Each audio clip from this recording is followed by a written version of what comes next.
Hi all, C learning ഹബിലേക്ക് എല്ലാവർക്കും സ്വാഗതം. ഇന്ന് നമ്മൾ കുറച്ച് കറണ്ട് അഫയേഴ്സ് ക്വസ്റ്റ്യൻസ് ആണ് നോക്കുന്നത്.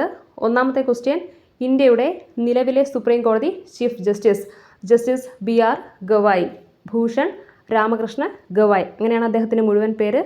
52ാമത്തെ സുപ്രീം കോടതി ചീഫ് ജസ്റ്റിസ് ആണ് ജസ്റ്റിസ് BR ഗവായ്. IPL-ൽ സെഞ്ചുറി നേടുന്ന ഏറ്റവും പ്രായം കുറഞ്ഞ താരമാണ് വൈഭവ് സൂര്യവംശി. 14 വയസ്സ്, ബീഹാർ സ്വദേശിയാണ്. രാജസ്ഥാൻ റോയൽസ് ആണ് ടീം. പ്രഥമ കുഞ്ചൻ നമ്പ്യാർ സാഹിത്യ പുരസ്കാര ജേതാവ് EM മുകുന്ദൻ. 2025-ൽ നൽകിയത് പ്രഥമ കുഞ്ചൻ നമ്പ്യാർ സാഹിത്യ പുരസ്കാരം നേടിയത് EM മുകുന്ദൻ. ലോകാരോഗ്യ സംഘടനയുടെ വയോജന സൗഹൃദ നഗരങ്ങളുടെ ഗ്ലോബൽ നെറ്റ്വർക്ക് പട്ടികയിൽ ഇടം പിടിച്ച കേരളത്തിലെ നഗരമാണ് കോഴിക്കോട്. കേരളത്തിൻ്റെ പുതിയ ചീഫ് സെക്രട്ടറിയെ നിയമിതനായ വ്യക്തി ഡോക്ടർ A ജയതിലക്. ഇപ്പോഴത്തെ chief secretary doctor A Jayathilak. 2024-ൽ 16ാം ബ്രിക്സ് സമ്മിറ്റ് വേദിയായത് റഷ്യയിലെ കസാൻ. 2025-ൽ നടക്കാൻ പോകുന്ന 17ാമത്തെ BRICS summit Rio de Janeiro, Brazil. 2025-ലെ റിപ്പബ്ലിക് ദിനത്തിൻ്റെ മുഖ്യാതിഥിയായി വന്നത് പ്രാബോ സുബിയാന്തോ, ഇന്തോനേഷ്യയുടെ പ്രസിഡന്റാണ്.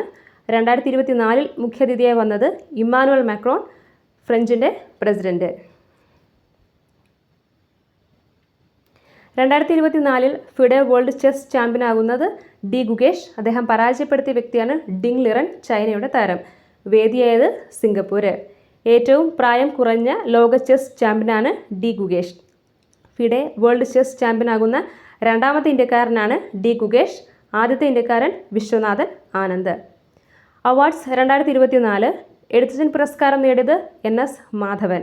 വയലാർ അവാർഡ് 48ാമത്തെ വയലാർ അവാർഡ് അശോകൻ ചെരുവിൽ, കൃതി കാട്ടൂർക്കടവ്.